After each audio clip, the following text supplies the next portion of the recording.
What do you say? What do you know? It's the full Monty Sports Show. It is Sunday, November 28th, 2021. I am your host, Monty Perez, aka The Sports Whisperer. I hope everyone had a happy Thanksgiving. Hope you all had a good time with your friends, your family. You ate as much as you could and enjoyed the time together. We had such a good show last week. We had 35 states tune in to the Full Monty Sports Show. You can follow me on social media on Facebook, Monty Perez, on Twitter, Monty JP231, on TikTok, Monty Perez 231, on Instagram, Monty Perez 2. Not really on Instagram and Facebook that much, really trying to focus on TikTok and Twitter. Up to about 90,000 views on TikTok in almost 2 months, up to 90,000 views on TikTok in almost 2 months. So I want to thank everyone who is tuning in, who is watching. Our goal is to do this 5 days a week, and we can only do this with your help. So please give us a thumbs up. Make sure to subscribe to the Nuts and Bolts YouTube channel. Make sure you subscribe to the Nuts and Bolts YouTube channel and give this episode a thumbs up. We have the best guests all across the country. This week is no exception. We're going to have Jared Milligan join us, former college basketball player. Obviously, when you want to know stuff about the 49ers, he's the person you need to speak to. So glad to have him. And then two of the best in the business. We have Bill Carroll. We have Jeff Barnes. It was just rivalry week in college football. All the championship games, Big Ten, Pac-12, SEC. Alabama's going to play Georgia. Michigan with a huge win over Ohio State. They're going to play Iowa. My Oregon Ducks and the Pac-12 will go up against Utah, the team that they just got smoked by 38-7 last week. So a lot of intriguing matchups. Again, Bill Carroll, Jeff Barnes. There's no better people to cover college football. And of course, at the top of the hour, Rico Show Me the Money Graziano. He has 8 winning weeks betting against the spread, 3 losing weeks, winning a lot of people money, and of course, keep the comments coming. We take pride that we are one of the best in interactive with the fans. The comments, I put them up as much as I can, and if I don't get to them during the week, I definitely thank you. Happy Sunday to everyone. I definitely read them during the week, so please keep them coming. We love the feedback and we love the interaction we have with the fans of this show. Okay, we start each show with the good, the bad, and the funny. Let's get right to it. The good and the bad and the funny. Let's start with the good. Look, they lost last night. They lost last night to the Knicks. They were kind of shorthanded, but the Atlanta Hawks have won 7 out of 8. They've won 7 out of 8. Now, a lot of people told me last year that this team was a fluke. This team was not, not legit. But again, they've won 7 out of 8. They could be the Eastern Conference champion. Trae Young, we'll talk about this with Jared in a little bit. Trae Young has not missed a beat. Everyone thought that because he was, relied on getting to the line, his scoring would go down. This guy has been a legitimate scorer since high school. He led the nation in scoring as a freshman in Oklahoma. He's the youngest player in the history of the NCAA to lead the nation in scoring and assists. He's averaging about 25 points a game, 9 assists, 3 or 4 rebounds, shooting 90% from the free throw line. The Atlanta Hawks are for real. They started off slow. They're dealing with injuries. They've played 5 back-to-back games. That means back-to-back nights. They've already played 10 back-to-back nights. They will be fine. They are still my favorite. Not the Milwaukee Bucks, not the Brooklyn Nets, to win the NBA Eastern Conference. Okay, let's move to the bad. Look, I say this all the time, right? Fans are short for fanatical. I despise any fan who is obsessed. I've said this numerous times. If you think your lucky hat, your lucky chair, your lucky jersey is going to affect the outcome of a college or professional game, you have no life. You have no life. I coached and I used to think that way. Oh, if I sit this way or I put on my shirt. Once I started coaching, I realized what an idiot I was. Do I think wearing my lucky shirt is going to really affect what is happening? No, I have no, as a fan, you have no outcome of the game. Now, if you're at the stadium and you're cheering, yes, there is home court advantage.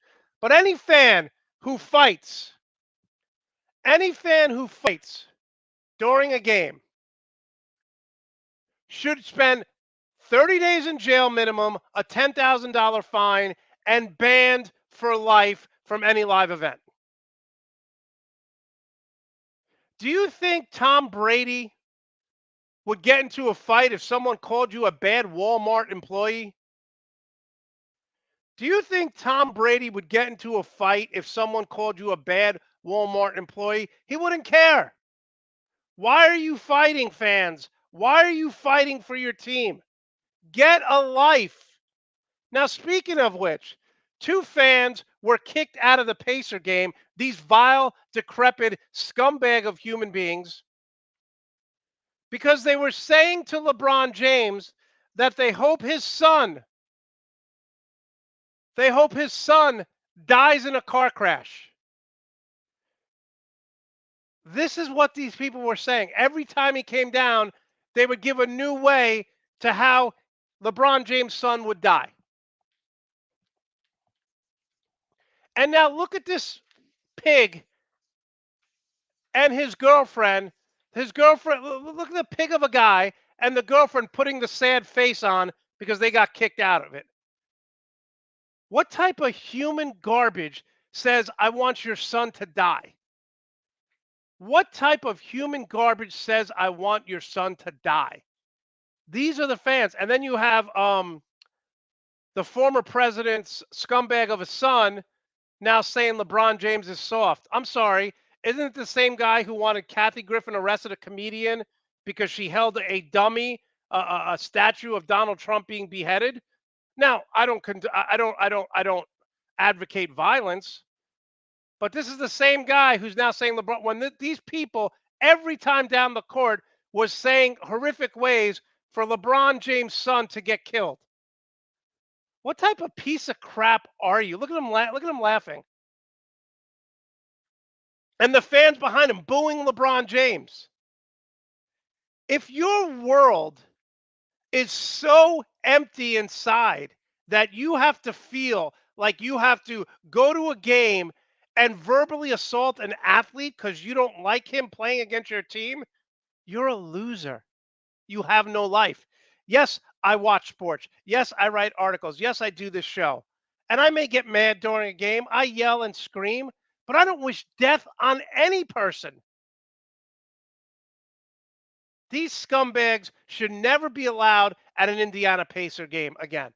We're seeing too often now that you could threaten someone, you could wish the president to be dead, you could wish politicians to get shot, you could scream, hang Mike Pence, and nothing's happening to you. There needs to be consequences. Yes, we have freedom of speech, but if I come on this show and start spewing hate, racism, then people should monitor me.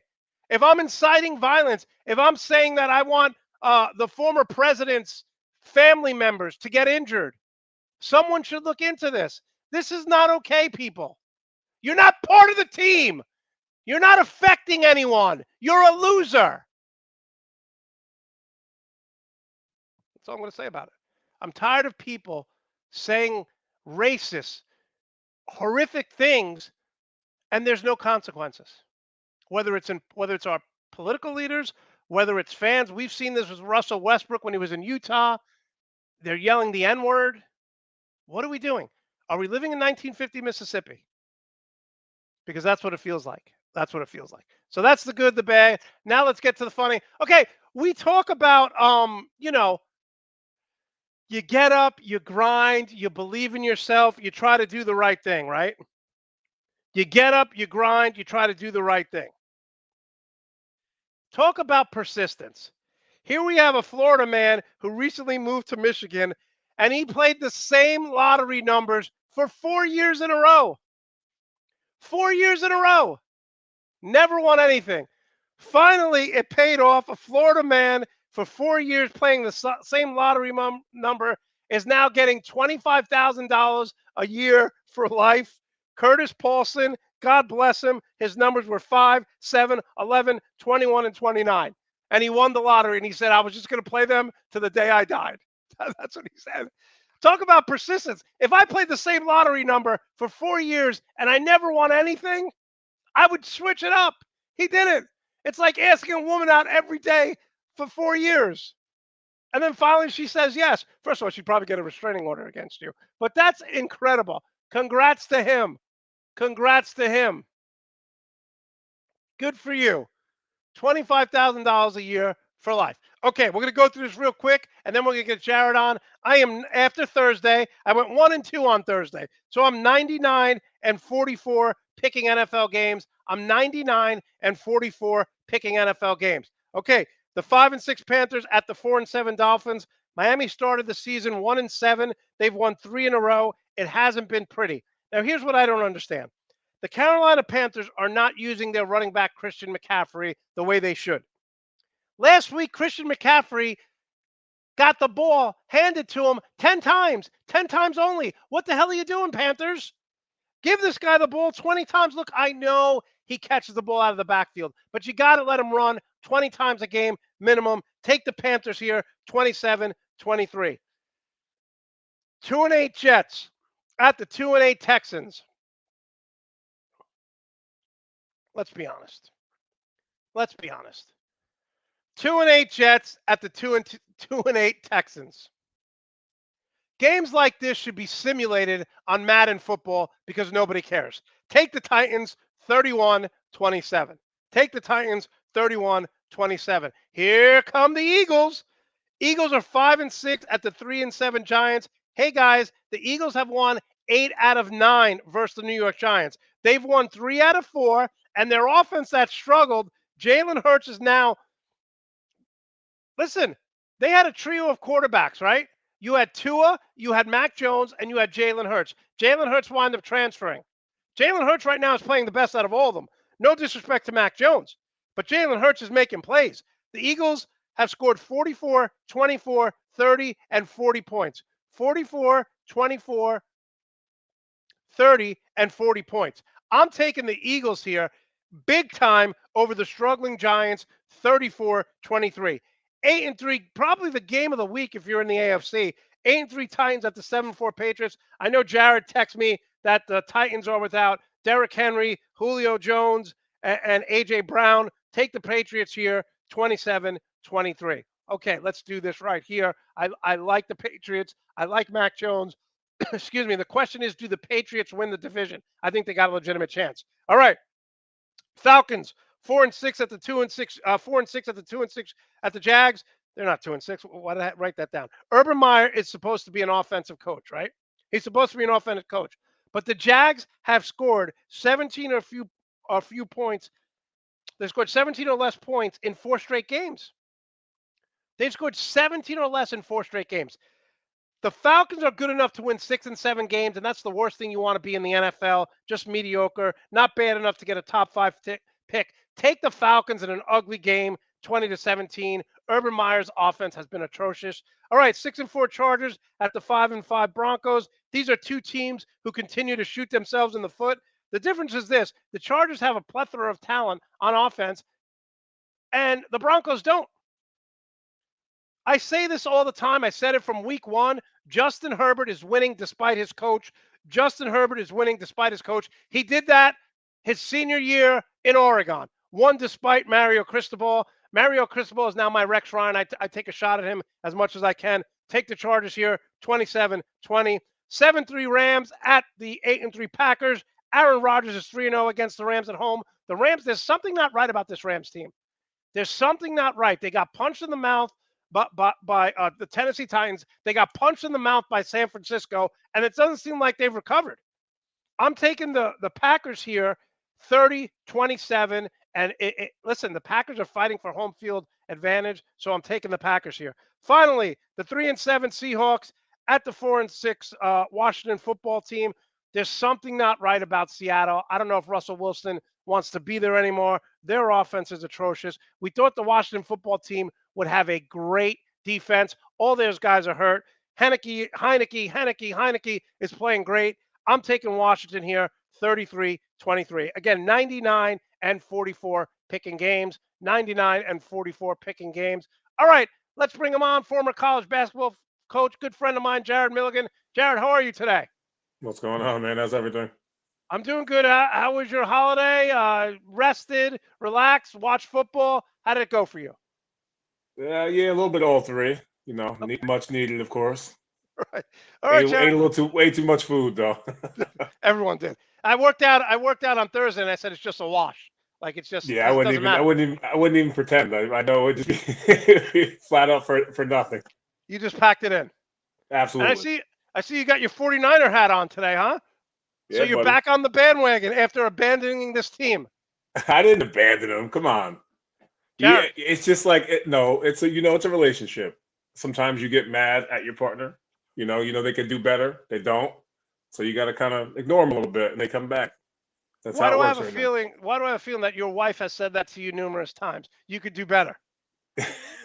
You could be better. I've been telling you I that was gonna since you say I were could do better. That'd no, no, no, no. You could be better. You can't do better than what you have. be. She, she, she, she you've upgraded yourself in that relationship. I'm doing all right. Okay. All right, Jared. Way to give her credit. Nice job. You sound like Rico now. Okay. Jared, let's talk about the 49ers here. Listen, man, 62 points in their last two games, starting to get rolling here. Is it as simple as George Kittle's the best blocking tight end other than Rob Gronkowski in the NFL, and he's the best wide receiver other than Travis Kelce? Kelsey, he makes the offense so much better. Yeah, you could take out the other though. For the blocking for sure. He's a better blocker than anybody at this point in Okay. his career. As far as receiving, you're right. Maybe he's not a top tier receiver like he maybe could be utilized for, but he blocks so damn much that he doesn't really care. He likes to block, and as you see, he's the wheels to this train. I mean, since he's been back, yeah, they've been just exposing teams, running the ball down their throat. He just gives them such versatility. They've been lining him up all over the place. They've been lining up at fullback, H back. Obviously both sides of the field, and you still have to account for his receiving ability. So you can't always assume that he's going to block. Any big third down or big play, Jimmy's probably going to be looking for 85, and 85 is usually coming through.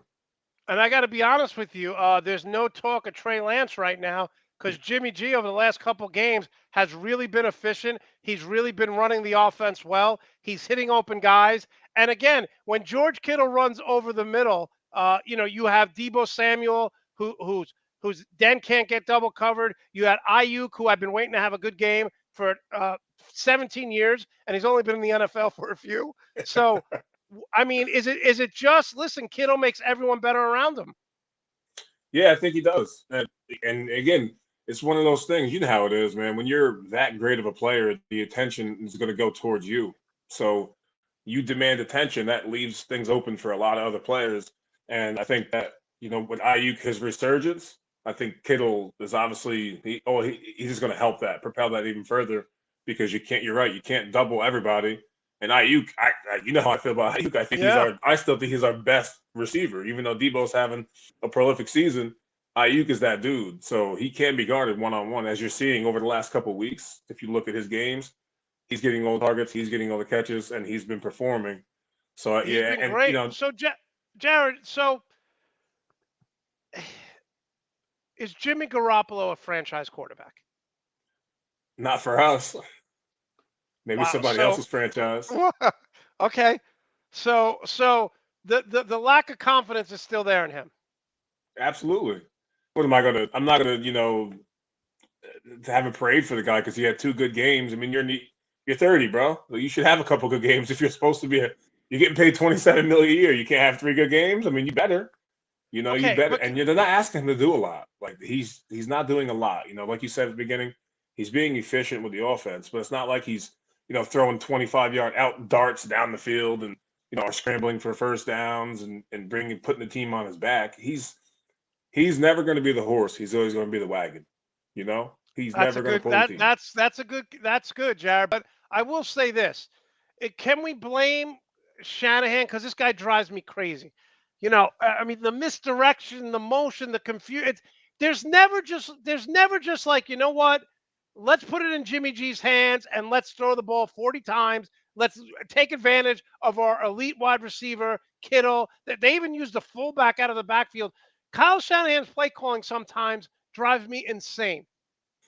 No, his play. No, you see, you got to watch carefully. His play calling's pretty damn good, but when you don't have a quarterback who is aggressive, who will take the big play, who will, and we've tried to put the ball in his hands 40 times, and the last couple times we did that, they lost because he's just not capable of shooting it out with some of the better quarterbacks in the league, and obviously our division is riddled with great quarterbacks. So what are you going to do? You're going to have him shoot out with Matt Stafford, Russell Wilson, Kyler Murray? Like that's not going to end well for us. So we have to run the ball. We have to use the play action. What we've been doing more though, I think it's actually been helping him a lot. They've been running him out of the shotgun. So we haven't been using play action as much as we used to, but he's been seeing he can get a quick read, and he does have a quick release. I'll give him that. That's like his elite ability. If he does see someone open, he has the ability. He gets it out probably faster than anybody in the league. So I think that's helping with his vision. I think that's what's helping him, be more efficient than having to turn his back, then diagnose the play when he turns back around. It might be a little harder for him. I know it sounds crazy. After 8 years in the league, you probably should be used to that, especially in this offense for your fourth or fifth year. But I think that is helping him Okay, outweigh. so that goes back to my point. You say the play calling has been good, but you're basically telling me that all Jimmy G is, even though Kyle Shanahan is supposed to be a genius, all he is a game manager at best. Absolutely. And you know what they're doing, right? Like, listen, Trey Lance is a better quarterback than Jimmy. He's a better quarterback right now. I don't care what they shine up and tell you it's something else. You know what it is. They're using this to try to get trade bait. That's all it is. They're trying to get some of the equity that they lost when they traded up to get Lance. They're just praying that Jimmy keeps playing like this, can get us into the playoffs, play okay, and then he's somebody else's problem. Give us a first, a second, even a third, whatever. Recoup something back for Trey. So I think that's their plan. So but I think right now Trey Lance. I mean, he came from within inches of beating the number one team in the NFL when they were fully stocked on the road in his first NFL start, and he still, he was like 48% of our offense that game. Like people don't realize how good he played.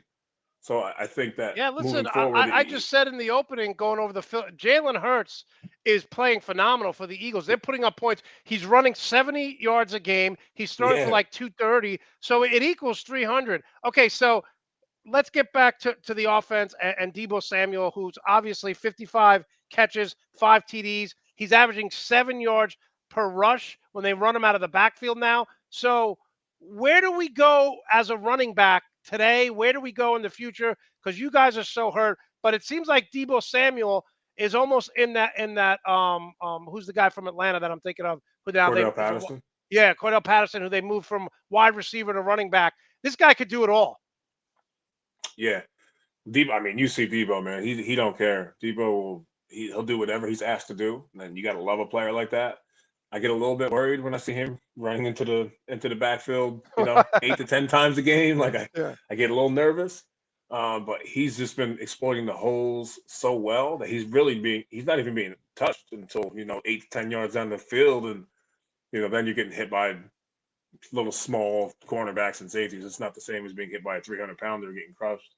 So as long as they use him sparingly, I'm cool with that. We get Elijah Mitchell back today, so I think Right. Mitchell will take the brunt of the carries again. I think we did that because Mitchell wasn't playing last week, and they still wanted to establish the run game. I think the clock management is really important for this team.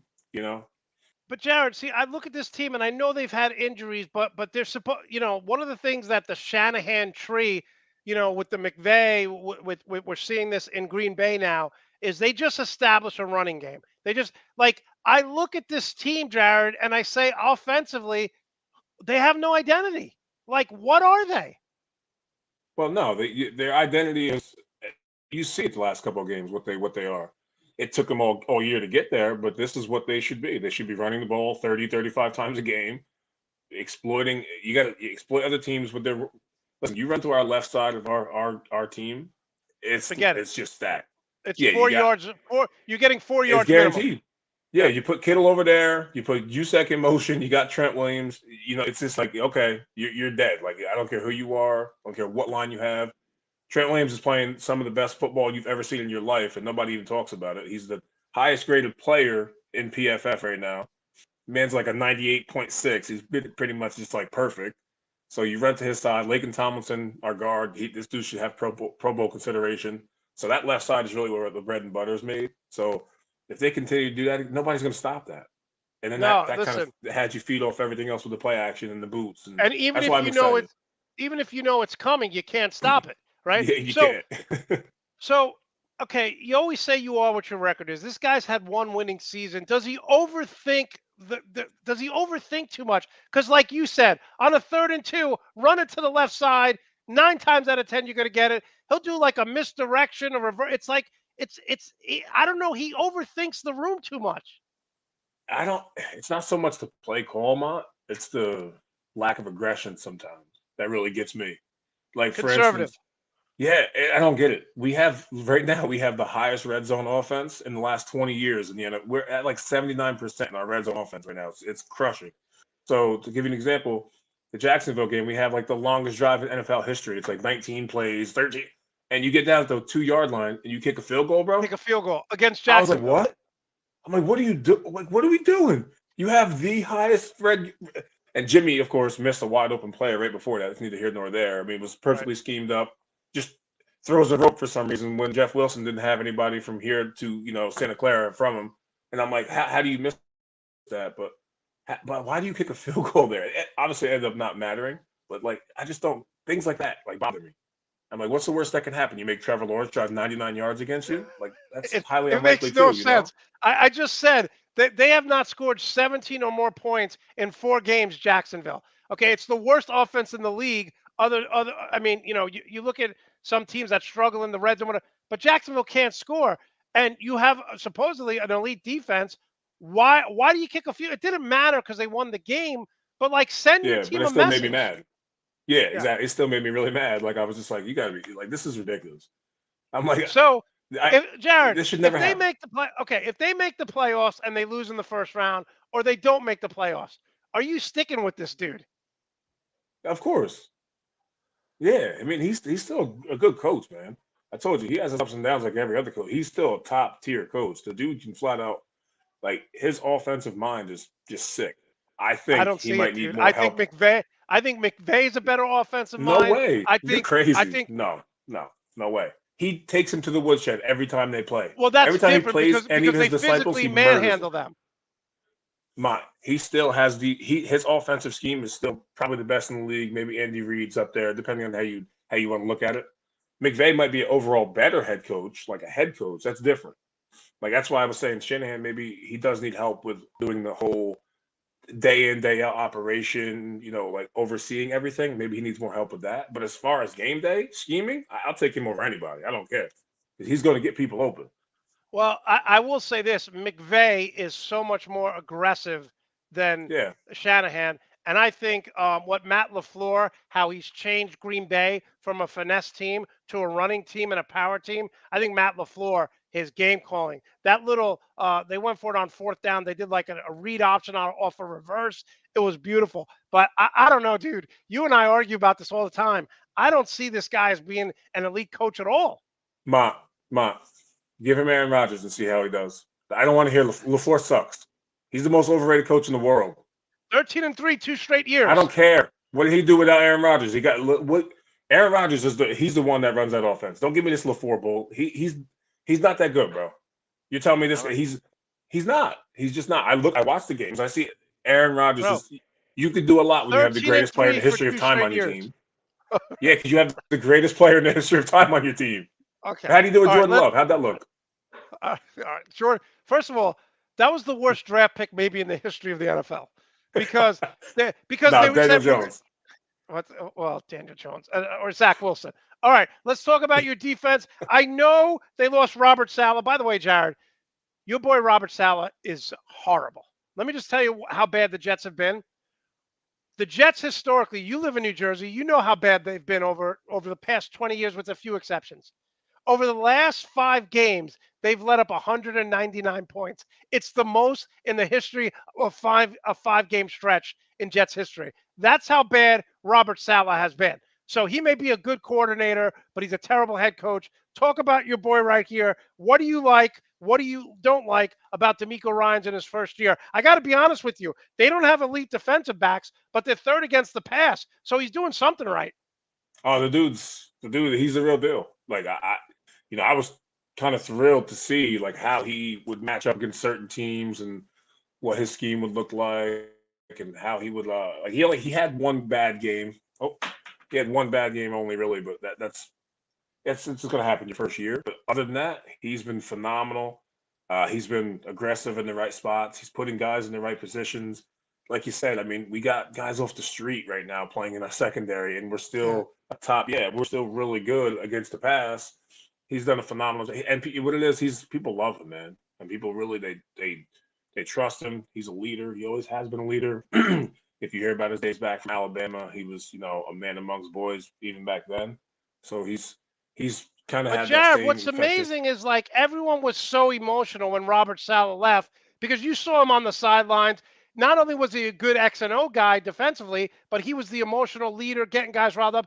D'Amico Ryans is really low key, right? Like he's not like an overly shouting, aggressive guy on the sidelines. You don't see him like Robert Saleh running on the field, bumping guys. It's a totally different approach. Yeah, I mean, well, Salah was a little bit of he's a maniac. He's a wild man. So yeah, that's why you'd see all the telecasts. You wouldn't even see Shanahan in the telecast last year. You just see Salah always just like, "Rrr, yeah, pumping guys. And I'm like, this guy's he's had way too much coffee, man. Him and Dan Campbell, too much coffee for the day. But so you like everything he's doing, no problems with the first year coordinator. Nah, he'll be a head coach within 3 years. I bet you. Doesn't that suck? Doesn't that suck that you It get does. really good guys and they lose and they just leave? Don't you hate that? Yeah, It's crazy. All yeah. right, Jared, Sign big of a good game today. organization, though. Yeah, yeah. Listen, and I say this all the time. People talk about the Bill Belichick tree that hasn't been successful, the Bill Parcells tree, the Joe Gibbs tree, the Andy Reid tree. No one ever talks about Shanahan, who coached the Broncos to 2 Super Bowls, about his coaching tree, where you have Matt LaFleur, you have Sean McVay, you have his son. I mean, just a plethora of guys who are winning, not like all Yeah, these other guys who didn't win. yeah, yeah. Who are young too? Who are going to be around Yeah. for a long time. All right, Jared, big game today. Want to talk about this? It's almost like a mirror image. Kirk Cousins, he's put up numbers, but he constantly gets criticized. Jimmy G gets criticized. Both want to establish the run. Both teams have elite wide receivers. Break this game down. Is it just 49ers going to push them around on the offensive line and control this game, or are you a little nervous here? No, I mean it. Wisdom tells you that's exactly what should happen. The Vikings are really, really, really bad against the run, Right. and the 49ers are obviously really, really good running the ball, and they want to run the ball, control the clock, and do all those things. The Vikings have a couple of guys out up front, that's not going to bode well for them. When you're going against a Shanahan offense and you're kind of lighting the butt up, on that line, you're probably going to get exploited. You might not see it in the first quarter, you might not feel it in the second. By the time that third, fourth quarter rolls around, you guys are going to be tired, and that's kind of when we start stretching the field horizontally and making you run sideline to sideline, and that's when the play action opens up. And but I tell you what, they're offensively. I mean, they're just an awesome team. You can't take that away I mean, from them. Justin That's Jefferson's a stud. yeah. I mean, they're a big play waiting to happen anytime with Thielen, Jefferson, and Cook. I mean, those guys Yeah. they can rock. So how do you see this game playing out? You confident? You think they're going to win? I think I see it playing out maybe like a 28-20 game. I think we should win the game. We should control the ball. Try to keep them off if we keep them off the field, keep their defense tired, that's the recipe for a win today. If we can't do that, then there's no way in hell we're going to win a shootout against that team. Like realistically, like if they're fresh and and they're able to, keep Jefferson and Thielen and Cook in great positions to score and get on the field, hold the ball for longer than we have it, we're not going to win. But if we All right, just Jared. control, So we'll be okay. what's the ceiling for the 49ers? Is it because I got to be honest with you? I saw the Packers push them around early on the season, which I never thought would happen, but the Packers have changed their identity. This team, over the past few years, they want to wear you down and then put you in third and long situation, let their pass rushers attack. I wouldn't want to play them in the playoffs, but as someone who follows this team 365 days a year, what is the ceiling this year? Is it playoffs and out, or can you see them making a deep run? they could definitely make a run. I mean, they still have like some of the best players in the NFL on their team. At a lot of positions, they have a lot of great players. They have a great scheme. They play for each other. They've been injured like crazy. It's the same old thing every year. But we've had starters out since week one. We finally get Dre Greenlaw back today, our starting linebacker who hasn't played since week one.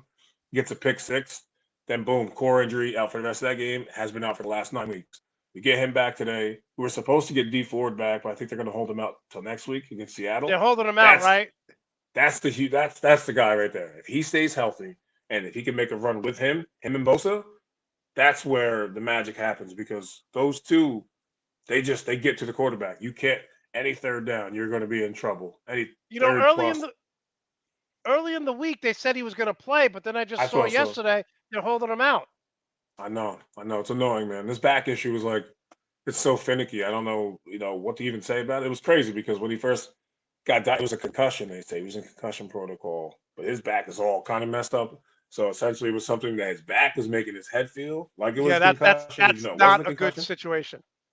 Yeah, this dude shouldn't even be playing football, honestly. But if I he's know. out there, if he can contribute 10, 12 snaps a game, on big plays, third downs, then it does make a huge difference for their pass rush.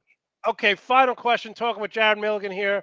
Jared, so the weakness of this team you keep saying is Jimmy G, right? That's going to limit your progression in the postseason. I would agree. Yeah. Okay, so you're not saying, hey, NFC Championship or bust. No, I mean I'm going to be realistic. Even if we got to fight for the playoffs first. I mean today is the first step. If we win this game today, our chances of making the playoffs go up to about 70%. If we lose this game today, they go down to like 25%. Yeah, can we So it's say this is almost a must win, right? I think so. I mean, yeah, Right. because you got to beat the teams that you're fighting with, and you got the Vikings are right there. You're the 7th seed. The Vikings are the 6th seed currently. You already beat the Eagles, who were right behind in that pack.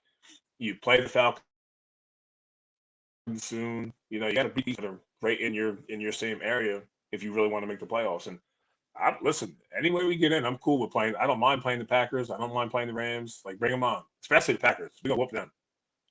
I Like, don't I ain't know, afraid of man. them at all. Packers have a different At identity all. now. They're not the same Bro, we team. didn't have anybody. We played against them again. We had so many people out that game. Like, you got to understand that it's not if we have. Listen, I And I know know. it's a big if. I know it's a big if. But if we have who we're supposed to have, who we can have, that's going to be a whole different Listen, ball game than it the was. Ravens and 49ers have missed more games than I think any three teams combined. So the It's injury annoying, list is man. just, it's ridiculous. All right, Jared, final question. You kept telling me that Trey Young was not going to do anything. You kept telling me Uh, that this guy is just a product of getting foul calls. Jared, he was the first, I said this in the opening, the youngest player to ever lead the country in scoring and assists at Oklahoma. He's averaging over. They've won 7 out of 8. Those 8 games, he's averaging 30 points and 9 assists. I watched the game against the Knicks. You can't stop this guy, Jared. You were way wrong about this dude. I still don't like him. I can say, listen, I can admit he's good. I just still don't like him. He looks like a little baby bird to me. I just He don't like does, him and he's got the worst hairstyle ever. in the But Jared, world. he's a baller. The dude He is. cannot be stopped on offense. No, he's And he's he's really good. He's crafty. He's smart. He's smarter. He's wise beyond his years too. So he's not the most athletic cat out there, but he is very smart. And obviously, he can handle the ball, distribute, and shoot the hell out of it. And he's got he ain't afraid of the big moment. yeah, I will say not that just about him that, Jared. too. They So they have a good team. They have a good mix they of do. young guys and old Yeah, guys. They're they really good. do. Yeah. We just talked about that when I texted you the other day, and I was like, man, this team is actually like they're really well rounded. They have Yeah. very few weaknesses and are young, hungry, and they seem to play really well with each other. And I think they could make another deep run realistically. I think they will. And Jared, final question, and then we'll get Bill and Jeff on. Jared, it's time for Greg Pop to step down, right? The Yeah, philosophy, this idea of we don't go after free agents.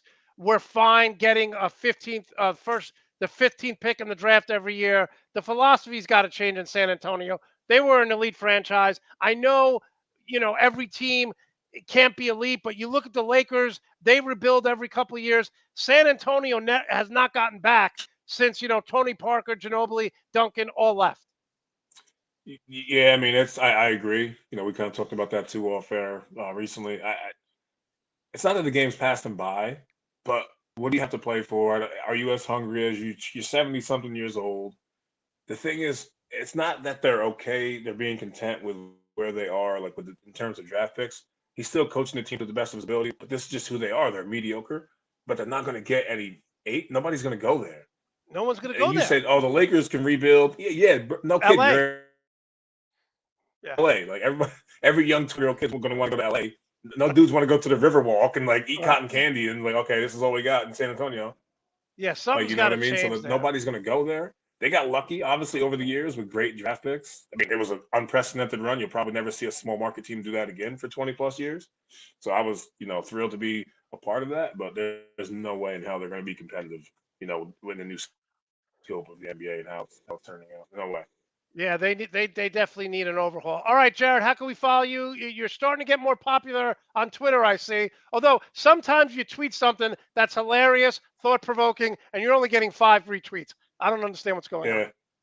I don't know. I'm not that active on Twitter, I guess. People don't like me as much as they should. Maybe I should try a little harder. I don't know. How can we follow you on Twitter? Right there, man. Batman Bates Buck. All right, Jared. Always appreciate you coming on, and I do hope the Packers and 49ers play in the playoffs so I can finally get some redemption after getting smacked around for years by the 49ers. Have a good one, Yes, man. sir. Always a Always a pleasure. pleasure, man. Good talking to you. You too. All right. Jared Milligan does a tremendous job of covering the 49ers. I used to coach him. We became friends after he stopped playing and I stopped coaching. Definitely knows his stuff, though. Speaking of people who knows their stuff, let's bring on Jeff Barnes, Bill Carroll, the dream team when it comes to college football. How you doing, Bill? I'm so excited. This is my favorite time of year in terms of football because one, I've been proven right a lot. So that always gives me a certain amount of pleasure. As you might remember, way back, I said the SEC as a whole is down. Yes, you did. No, what are you talking about? It's the SEC. It's as sound as a pound. It's like buying stock in Ford. And I said, just watch. This is not an elite. There's not an elite team on both sides of the ball anywhere in the conference. Obviously, Georgia is elite on defense. Their offense is, fun to watch at times, but it's not vintage. It's not a great offense, but it's good enough. I mean, if you're giving up 8 whatever points a game, you don't need to have a great offense. If you can score 13 points, you can pretty much put your feet up if you're Georgia. But I said this is not a Saban defense. I said this way. Remember, Jeff, when we first talked about this? I said this is not one of those Saban defenses where they can just go out and just shut people down. Luckily, there's not many good offenses in the SEC, so they haven't been as much. But if they were to play, and people are going to think I'm nuts when I say this, but if they were to play Nevada, they'd be in trouble. If they play a team that could actually move the football, they'd be exposed. I mean, no offense to what we just saw last night. It was a very exciting game, but Auburn's a bad offense. Bad. Next, they were an average offense. With a backup quarterback. Without Bo Nix, they're a bad offense. There's no two ways to slice that. And the fact that they struggled like that with that Auburn team, don't tell me they couldn't take the same field. Cincinnati couldn't take the field with them. San Diego State would give them a run for their money. I said it. No, listen, one of the things that really, I was watching the game with my dad, and we've watched Alabama over the last 5 years. My dad loves Alabama. And we just said, okay, after the first quarter, okay, they're going to get it in gear. After, okay, they never got their offense in gear. And their defense didn't play bad, but their offense was horrible. What are they going to do against Georgia when they can't score against Auburn? Well, first of all, Auburn played its best game all year, despite the fact that their offense is not good, right? That's as good as it gets for them, which is telling you something. I mean, without Bo Nix, as good as it gets for them. And even with Bo Nix, it's, it's still not exactly, it's not the Chargers in 1978 even with Bo Nix back there, right? So this is a challenged offense that managed to at times get some big plays against Alabama's vaunted defense. I said this way back. There's not an elite team, like no flaws anywhere, right? And Georgia is the one that's closest because they're bulletproof on one side of the ball and they can make plays. They can make plays on offense. Functional, right? They're functional offense. Right, Yeah. right. All right, Jeff. Listen, I've never, ever bought into Kenneth Walker of Michigan State for the Heisman. I know Bill disagrees. And Jeff, here's why. I said after they played Michigan, everyone's like, oh, he's going to win it. I said, wait till they play Ohio State. And my problem with Walker is, and it's not him, but Michigan State is so one-dimensional. They're almost like Army. They want to run the ball 50 times a game. So if you trail, Kenneth Walker becomes irrelevant. Yeah. So that's why I have the kid from Ohio State, C.J. Stroud, winning the Heisman. Jeff, who do you have? I still have Walker. And the reason being, when you talk about it being the best player in college football, he is the best running back. He is the best player. He is the most consistent player. And the only way to take him out of the game is to do exactly what you talked about, score enough points where they can't run the football anymore. That is not a downfall of the player. That is a downfall of the position. You know, whenever you get trail big, you don't run the football, you tend to throw it. And that's not Michigan State's strength. The best thing is to do is give Kenneth Walker the football, let him control the game for you and play defense. And what you saw yesterday, you saw some great plays from Stroud, but they came up short. Okay, right, but Jeff, even though Young had a great game yesterday, they almost came up short. So Young had two great series. He had a bad below average game. Yeah. But Jeff, let me say this. I know Bill's going to agree with you, but how can I vote for a Heisman Trophy winner? For example, C.J. Stroud still had a good game in the loss. When Michigan State is getting blown out, they don't even use the guy. He becomes irrelevant. So, yes, is he the best player? Maybe, but he's not the most important player because they're so one-dimensional. And this is a product of Michigan State's philosophy. They're like Wisconsin, right? They just want to run the ball and have game managers. So how can you put a guy who in the biggest game of the year was a no-show? Bill? Well, you can't blame him. You just made my point.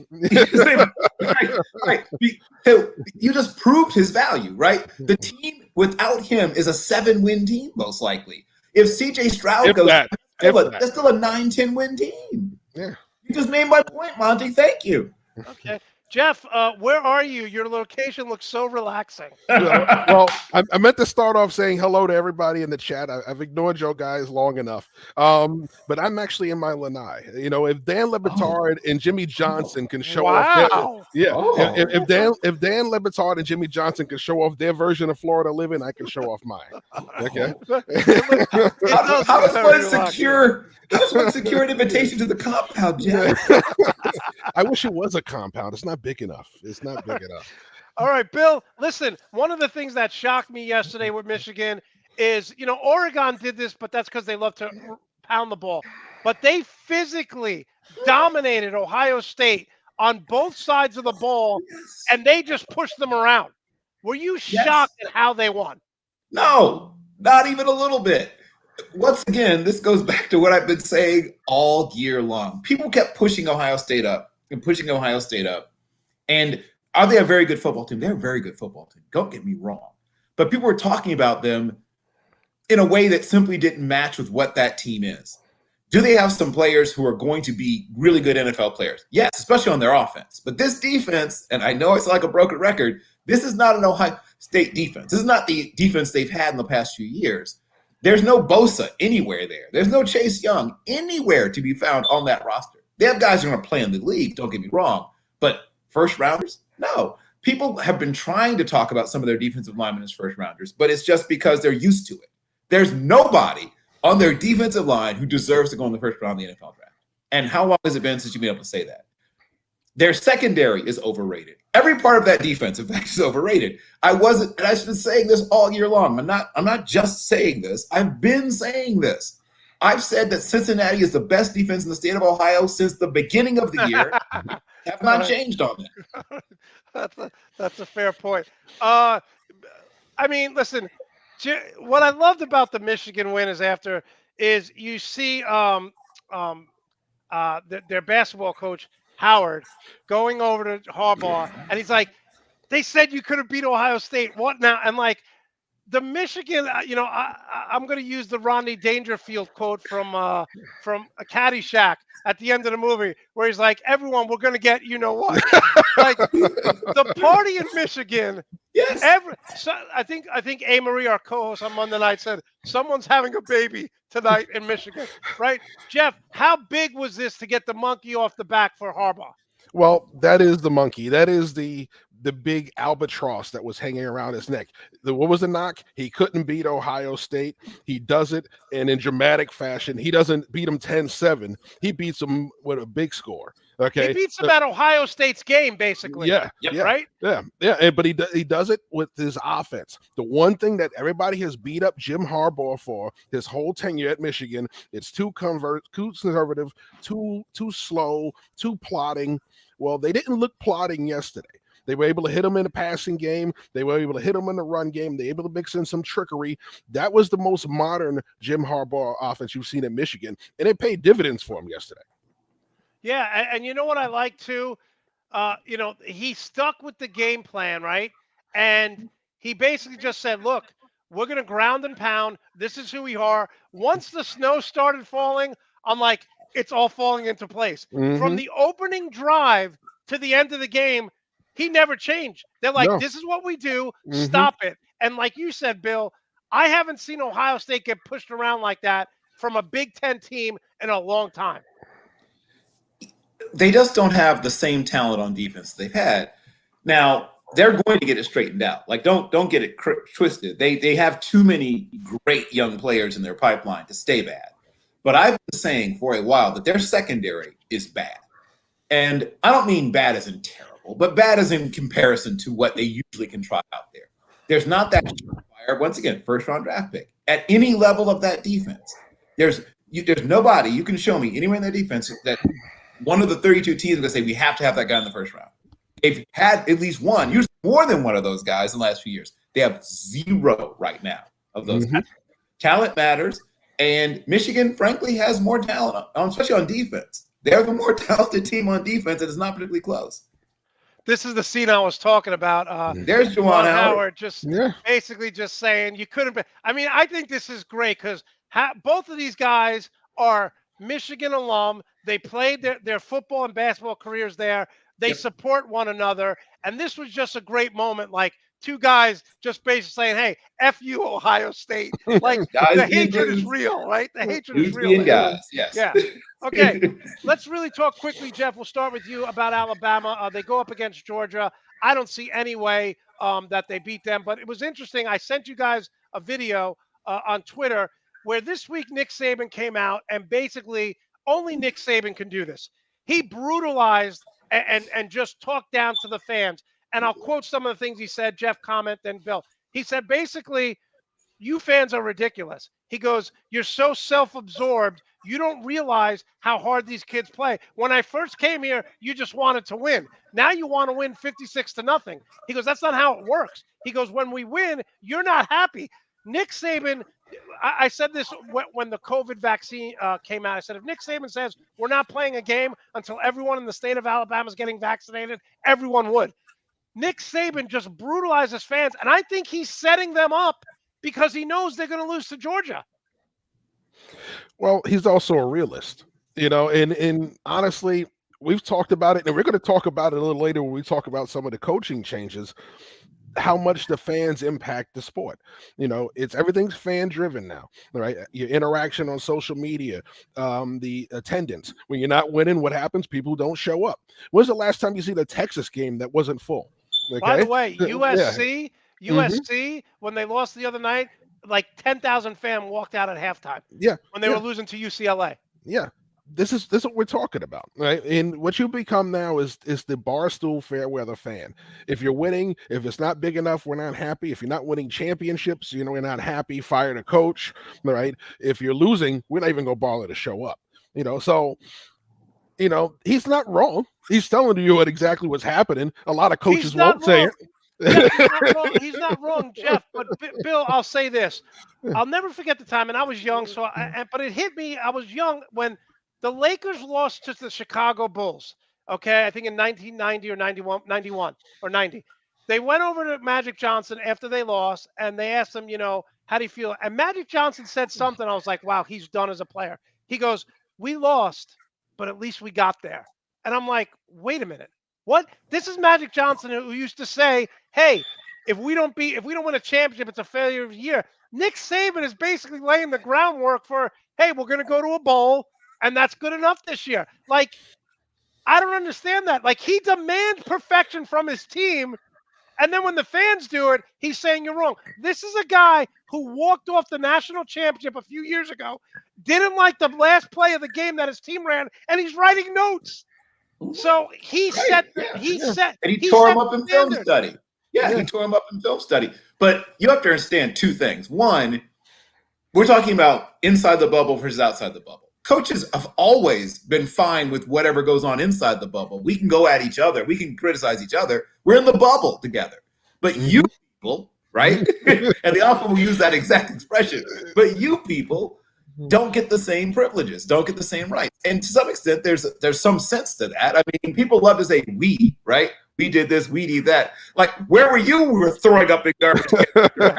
All this we, right? Where were you when Coach Saban was making me feel like maybe I should just give up football altogether after a particularly bad practice? Players and coaches and the other people they're in the bubble, right? They have a different set of rules, laws, norms, mores, pick a term. And the outside world, and they quote unquote love their fans, right? But they also look at Alabama fans the way that to some extent we look at Alabama fans. Are they a bunch of spoiled babies? Yes. Oh, yes. They're definitely a bunch of spoiled babies. And was he okay for I'm fine with him pointing that out, right? I'm completely okay with him pointing that out. And he's 100% right that people act like Alabama is always great. I remember when Alabama was going 7-5, 8-4, right? I remember that. Wasn't that long ago. I mean, I know I'm old, but about that old. My memory works pretty decently still. And no offense to Coach Shula and others that have sort of wandered through there and didn't exactly have great success, but this assumption that Alabama is always going to be great and always just be dominant is just silly. Well, look at this. Look at this, Bill. It's a down year in Alabama, and they won 11 games in the SEC. That's a down year. Well, luckily for them, it's a down year for the SEC as a whole, right? If it had been vintage LSU or vintage Auburn, they'd have a couple more losses. Yeah. An okay Texas A&M team beat them. An okay Texas A&M team beat them. That wasn't a great team. That was an okay team. That was a good team. That wasn't a great team. So luckily for them, the SEC, and I've been saying this all year long, is down. All of them. Across the board. Now, Georgia is the one sort of exception. And even, once again, if they were up against a team that could get 17 points, we don't know if anyone could, we'd see what would happen. Like, if they could actually come back from a 17-0 deficit, that'd be an exciting question. But we probably never find it out because there was probably going to do it. But they are the one team that truly has at least one, like I said, absolutely bulletproof, just platinum part of their team. But nobody else in the SEC can say that on even one side of the ball. Well, speaking of that, okay, walk me through this here, Jeff. Ed Orgeron wins a national championship 2 years ago, okay? And now Ed Orgeron doesn't have a job. Now they're paying him, and he's said that numerous times, I'm still getting paid, so I'm fine with this. Mm-hmm. But what the hell's going on? I mean, listen, I went off on Mario Cristobal because just talent-wise alone, they have a top 10 recruiting class the last 3 years, and they're losing to guys – they're losing to teams that don't have 5 NFL players on their roster. Ed Orgeron is going up against the elite of the elite. You look at the draft, and, half of the first and second round picks are all SEC players, whether the teams are bad or not. Did he deserve to get fired? No, he didn't deserve to get fired. But once again, we were just talking about the fans. Well, guess what? They won in LSU. They had the championship season. You can't lose in LSU and keep your job. The fans won't support you. The boosters won't support you. He just won a title 2 years ago. We talked about that. Got to have it now. Microwave popcorn. opinion of sports. If we're not winning, we don't want you. And even Ed Orgeron, who won them their championship, we saw it. We see it in the NFL. We see it in college. You see it in every sport now. Okay, Yep. and we talked about it. Just look, like I said, we talked about it in the NFL. Look at the Eagles. Win the Super Bowl next year. They wanted to fire the coach. Right, all right. So let's talk. You can talk about any sports you want right now. Joe Girardi with the Yankees wins the World Series. Next year they're not winning. Bye bye, Joe Girardi. We don't want you anymore. All right, it doesn't matter. The fans want to win every year. If you're not winning, you're not good enough. You want to look at the NFL. Look at Dak Prescott. Okay, last year the Cowboy fans said, "Oh my God, we're losing without Dak Prescott." You get him back this year, he lose a couple of games, and they're ready to say, "Get rid of the guy. He's not good." It's This opinion of sports. But again, this is perception versus reality. Yeah. I look at my background. I understand that Oregon's going to win 9 or 10 games. Yeah. Am I pissed off that they laid an egg against Yeah. Utah? Yeah. Am I? Because especially how it is right now, they could be in for a championship. But I'm realistic. As long as you keep me interested to the last 2 or 3 weeks of the season, I'm happy. And speaking of that, Bill, look, I understand why Scott Frost has been a colossal failure in Nebraska. Who the hell wants to go play in Nebraska? But I don't understand, Bill, how USC sucks, Texas sucks, Miami sucks. How is this possible when it's sunny, the women are beautiful? If you're good in those states, Pete Carroll ran California, right? Yep. When Texas was winning, they were more popular than the Cowboys. Mhm. How is Texas, Miami down here? People don't go to the Heat games if they're losing. No one goes to the baseball games. How is Miami, Texas, and USC hot weather schools? How do they suck? Well, let me throw a quick little coda on the Ed Orgeron thing. There were non-football things. And Yeah, I'm getting true. fired Yeah. too. But I guess your show is too early in the day to get into some of those. Ed Orgeron is no different than Urban Meyer. Let's just put it that way. Mhm. But there's not a lot of Well, media here's in the Baton difference. Rouge. Here's the difference. He kept his football stuff and that stuff separate. Orgeron crossed the streams. You crossed the streams. But getting back to what your question you just asked, we got into this a little bit earlier in the season, but we've come to a point where players look at right now. They don't care so much about your tradition, your history, your mystique, and all that other stuff that players used to care about more. Partially because who's on television? I have 8 games on my DVR from San Diego State University. 8. That means they were nationally broadcast because I'm in the Midwest. 8 times. That would have been inconceivable 20, 30, heck, maybe even 15 years ago that in Chicago, Illinois, I could watch San Diego State play in a national broadcast game 8 different times. So the amount of attention and the amount of knowledge that players have about different programs is radically different. I mean, Dan Marino went to Central Catholic, right? Basically walked across the street to go to Pitt. Nowadays, would he go to Pitt? Right? I mean, the options that players have available to them. Would Earl Campbell automatically go to Texas now? It's not as automatic as it used to be, right? It used to be that if you were the big kid in the big state, you went to the big state school, pretty much automatically. If you were in a state like Michigan, then you had to choose between 2, right? If you were in Indiana, you went to Notre Dame if you were really, really good, right? Pretty much automatically. It's not automatic anymore. Plus, fans see this. In California. This is USC versus Arizona. Fans see this, and then you compare that to an Oregon game or Penn State's whiteout game, and you're like, or heck, even Wisconsin. Cincinnati. Yeah, or Wisconsin. If I'm watching jump Cincinnati, around. you can't pass a razor blade between the people's shoulders at Cincinnati's games now. I mean, why would I choose automatically just because I'm a California kid to go to USC when USC is not that special right now? And I'm looking at, I mean, Cincinnati might well be playing. What if they win a playoff game? What does that mean, right? So now, if I'm the best kid in Ohio, am I automatically going to Ohio State like we did in the 1960s, 70s, 80s, 90s? Maybe I'm not. Coach Fickell is the hottest name in coaching right now. There is not a hotter name in coaching in the world, at least in college, than Luke Fickell. He's the hottest. If he said, I want $12 million per year, they'd be like, where do we sign $12 million per year? Especially USC and Texas is not going to fire Sarkisian, but it's actually USC with all their money, of course. He could be the highest paid coach in college football if he wanted to. Yeah, that's what. Jeff, where are we going here? Who is your top 4? Is Notre Dame getting in? No, I don't have Notre Dame getting in. What's going to happen is I have Georgia winning the SEC. I have Bama getting bumped out. I do have Michigan in because I believe they're going to win the They Big play Ten. Iowa. Yeah, they're going to win the Big Ten. I believe Cincinnati is going to get in. And I think what's going to happen is you're going to get Oklahoma State is going to beat Baylor and get in there. Ugh, I hope Oklahoma State doesn't get. I can't stand Gundy. Yeah. All right, Bill. I'm not a top Gundy four. fan, Yeah, but yeah, that's a yeah. real defense. People like to Yeah. make jokes about Big 12 defense. I've Well, watched a bunch of Oklahoma By the State way, games. By the way, is Lincoln Riley talk about trolling Oklahoma? Oklahoma State played LSU's fight song at halftime yesterday, and back to the Bayou, so Yes. that they could hear it. Bill, is Yes. Lincoln Riley going to LSU, and who's your top four? I don't think he is, or at least I think he might move on from Oklahoma eventually. But I think if he leaves, he goes to the NFL. Quite frankly, I don't think he's going to another college job. But Jeff and I don't always agree, but I think we do this time. Georgia's the best team in the country. I don't know why I think people have finally given up on trying to push Cincinnati out of the top four because each time he tries, something happens. Steve should stop messing with them. And then I agree, Oklahoma State.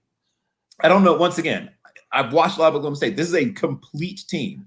They have a very good running back in Warren. He's a legit downhill power back. He's not like the kind of backs they've had in the past, like Chuba Hubbard. He's a between the tackles hammer. They're a very different team philosophically in some ways than they've been in the past. They still spread them and shred them to a certain extent, but nothing like the old days. They're not flinging the ball around these days. Spencer Sanders is a true dual threat quarterback, but he's not a guy who's putting up 350, 400-yard passing games like you might see some of the other teams in the Big 12. They're a sort of old school team in some ways. Really good defense. They score enough to win, but they're not putting up 50, 60 points a game. But yeah, Oklahoma State. And yeah, I agree. Michigan. I mean, Michigan would have to lose, obviously, in the championship game to get pushed out, which is not impossible. I mean, we always see Iowa. Iowa will every once in a while just sneak up and, somebody in the head with I love their coach because they're not getting, it's a the best players in the three-star country. program. Yeah, it's built on 3 stars. Yeah. Mhm. Although their tight ends, with Noah Fan, Hawkinson, and George Kittle are pretty We damn can good. keep going. Dallas Yeah. Clark. I mean, it's a long list. Yeah, It's a yeah. long- It is. He does a great job. All Matt right, Spaeth. Bill, who I keep saying this from last year. I mean, Jeff, and people for some reason in America, we hold on to aging superstars. Not me. I'm like, you can't play anymore. I paid you. Move on. This is what the Patriots do. That's why they're so good. Bill, he is a shot. I mean, Jeff, I keep saying Bill. He is a shot fighter. Ezekiel Elliott has 2 games where he's rushed for over 100 yards. I watch him. He can't juke anyone anymore. He hits the hole, and that's it. Bill, why aren't they starting Pollard and giving Pollard 70% of the catches and Ezekiel 30%? Is 2 this games. Is this for Bill or for me? For you, which Jeff. Bill or which Jeff? For you, Jeff. I kept saying Bill.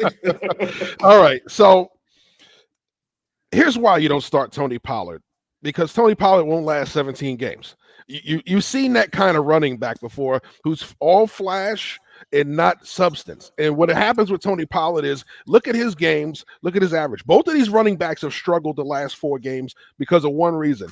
They are still trying to sort out issues on the offensive line. They didn't have Tyron Smith for a 3-4 game stretch, right? And what happened was they tried to play around with the tackles. They were getting subpar play on the interior from Connor Williams. So now they're trying to sub him out. Their last game on Thanksgiving, they're rotating their left guard and right tackle. Who does that during the season? So what you're looking at is they're trying to figure out this offensive line. Their running game is struggling because of it. Now you don't have your 2 top wide receivers on the outside. So when you look at it, Zeke Elliott is running yards per carry down. But guess what? If it's not for one big run a game, Tony Pollard's only averaging 2 to 3 yards a carry as well. I get what so you're it's saying. a consistent struggle with both. But Now, Jeff, Jeff, this is not a 1-year deal. Over the last 3 years, his yards per average has gone down every year. I look at Pollard and I see a game breaker. I look at Zeke. He's not a game breaker, though, Monty. He's a one big play runner. And those guys, listen, why is Christian McCaffrey getting paid and he's not playing 16, 17 games? Because he's that one big play guy, but guess what? They don't last 16, 17 games. He is a committee back. Okay. It's nice to have that home run hitter. And everybody, it's like the guy in baseball who bats 240, but he hits 30, 40 home runs. That's Tony Pollard. Okay. That's what he is. He's great to have in combination. He is not your starter. And you try to use him that way, you will burn him out. We saw that with Felix Jones. Okay. We've seen that with plenty of backs, especially the ones that come through Dallas. Okay, They give you that. Let's throw Pollard out of the mix here. Okay, Enrico's nodding his head. Rico knows because he's a fantasy guy. Ezekiel Elliott and you could say it's the offensive line, but I watched Zeke. He's not juking anyone. He's not making unless he gets a full steam ahead. Everyone can tackle this guy now. He's not elite anymore. Well, he doesn't have to be elite. You just need him to be good. Okay, and because you're splitting time with him now. Okay, he was elite the first couple of years of his career, but guess what? He's a contact runner. So those things add up after a while. So you split time with him. You need him to be very good for you at the start of the game. You need him to be very good for you at the end of the game, and you need him to be very good for you inside the red zone. Okay, but all of that has to happen with 5 guys consistently blocking for you for both backs, and that's not what's happening for them right now. So it doesn't matter. It doesn't matter which back you put back there. They're both going to have their struggles. Okay, all right. Bill, who is your top 4 in the NFL? And it really hasn't changed. I know most people who are top 4 stay pretty much the same in terms of why I think the top 4 teams are. I had Green Bay, and my preseason prediction was Green Bay and the Chiefs in the Super Bowl, and then at one point, looking kind of shaky with the Chiefs, but they've done what good teams do. They eventually start to figure things out. But I still think Green Bay is one of the best teams. I still think Arizona is one of the best teams. I had them probably closer to 4 when the season began, and I guess they're probably closer to 2 or 1.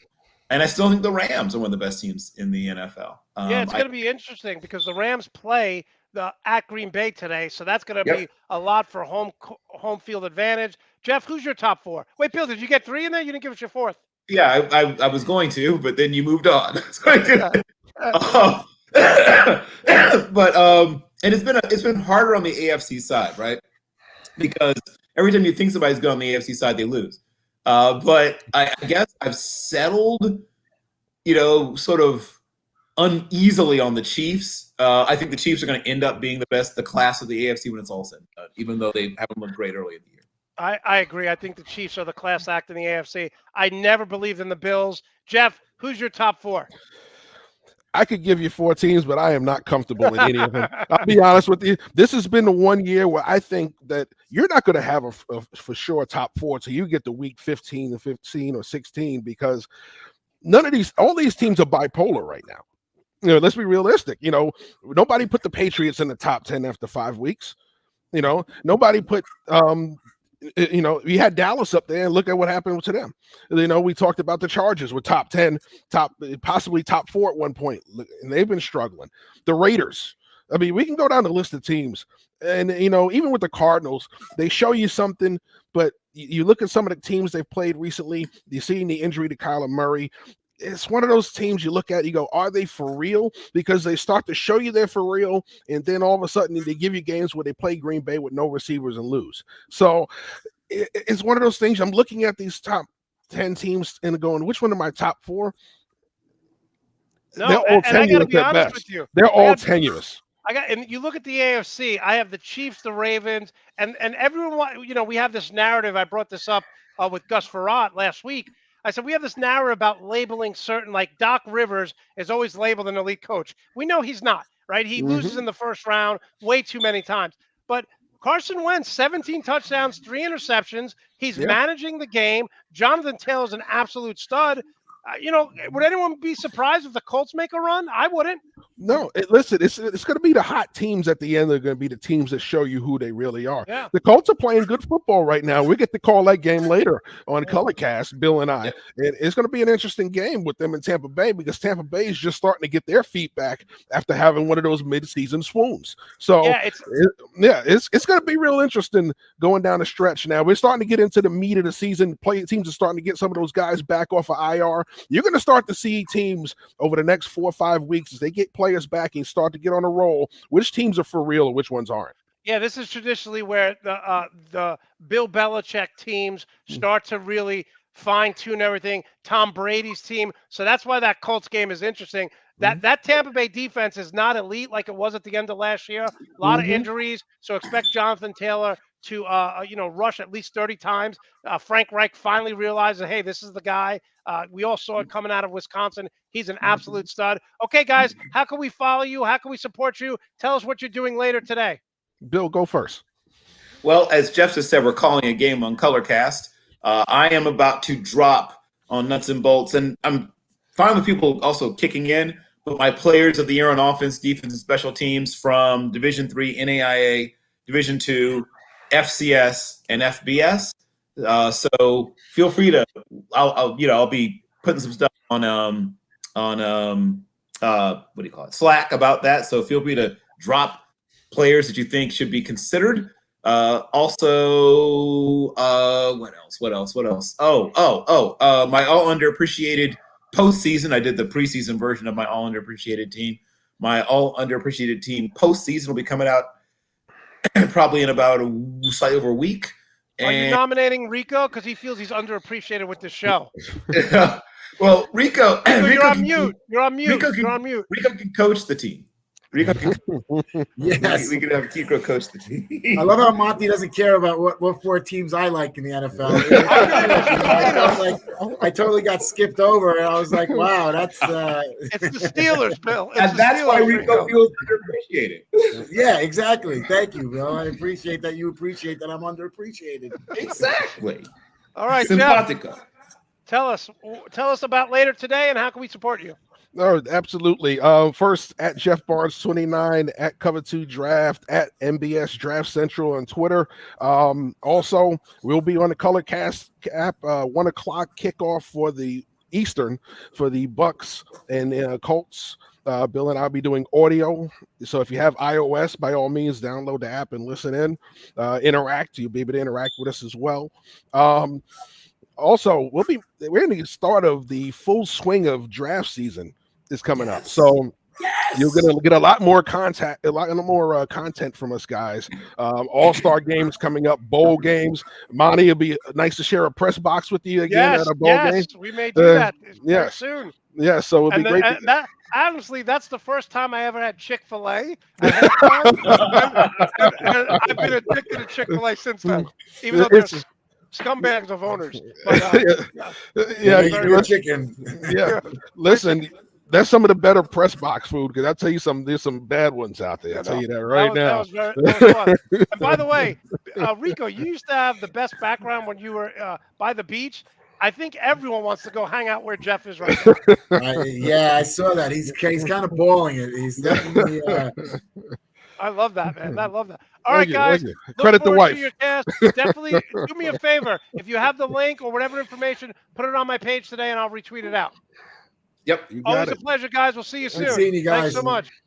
Those guys just do a they're tremendous job of running college football. It's unbelievable how knowledgeable they are. Rico, how was your Thanksgiving?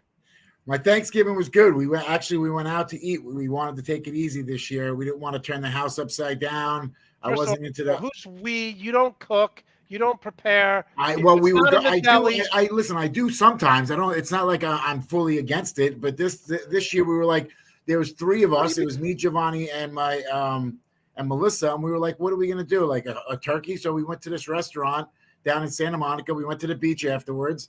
George is right. I hope George is feeling better. George is George is struggling with some minor health issues, so hopefully he's feeling better. Rico, so you had a good time. It was very relaxed, but I'm confused. You're usually surrounded by a lot of people, a lot of friends. Maybe not so much family because they don't live by you other than Rosa. But why just the 3 of you?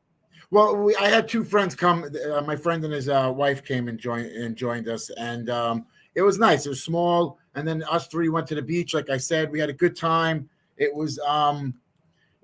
It was easy. It might have been one of the easiest Thanksgivings I've had. There's something to say about not ripping up the house. Yeah, exactly. The cleanup is always something. Yeah, totally. But I got to tell you, Monte, I'm really sore today. Yesterday, the Oculus Quest. The VR system. Yeah. So I got one of those, right? Oh, so no. So it used to bother my head, wearing it. And then finally I'm on this Oculus group, and this guy was like, hey, and I said, hey, does anybody have this issue? And this guy was like, hey, you got to try this out, this new head strap. So I did. So it worked. So I downloaded the boxing app. Let me tell you, I got to tell you, Monty, I was, all right, I got a cut on my nose. I got to tell you, the virtual boxing, you're so out of shape. The virtual boxing beat you up. I'm not kidding. I was fighting. I almost passed out. I got knocked out from a virtual boxer. I was like, you got to duck and dodge. I was hitting. I almost passed. My arms are killing me today. I don't even know what to do. Rico, are you fighting like Mike Tyson and those guys, or is it just all virtual, like cartoon characters? No. They look real. They're pretty real looking, but I'm not on that level yet. I'm like, I had the first guy was like some fat guy, and then it was like some less fat guy, and I couldn't get. You're fighting for $5 in a back alley somewhere. Yeah. Oh yeah. No. It's great because you're in the ring. You actually see the ring. So in the ring, the first fight, there's like 4 people. The second fight, which is the only part I couldn't get past. I mean, I got past him, but I stopped there because I had no more wind. There's like 8 people. So I'm sure as you go up the levels, the crowd gets more and more filled. Rico, so let me ask you this question. Do you have someone in your virtual reality in between rounds? Is Giovanni giving you water because you're sweating? It's so funny. So I was in the backyard and I was by myself, and you can't see what's going on outside. All of a sudden I just hear Melissa out of nowhere. She's like, I'm so proud of you, hon. Keep it going. And I'm like, how long has she been there? Like, how long was she there watching me fight? Just sitting in the sky, just swinging in the air. Like, and I'm like, so in my head, I'm in a full thing. So I can't imagine what I look. It's not like I got the form of a fighter. So I must have been looking like.